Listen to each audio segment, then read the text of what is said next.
ஏகாவையும் பிகாவையும் தந்திருக்குது. ஒன்றுக்கொன்று செங்குத்தொன்று சொல்லியிருக்குது. ஏகாவினுடைய பருமன் தந்திருக்குது, பிகாவினுடைய பருமன் தந்திருக்குது. ஏகாவி சக பிகாவினுடைய பருமனை காண்க. ஸோ 2 காவி செங்குத்தண்டா 2 பேரையும் குட்டி பெருக்கம் எடுத்தோம்னா அது 0 கொண்டு வரப்போகுது.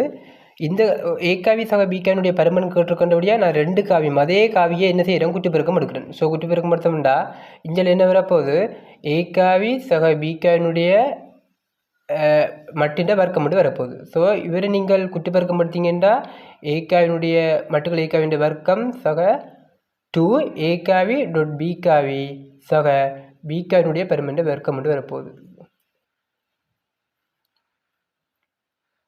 ஏகாவினுடைய பருமன் தந்திருக்குது 7. ஸோ அது வந்து 7 வர்க்கம் பாருங்க. இதில் ஏ டாட் பி என்று சொல்கிறது வளம் 0 வரப்போகுது.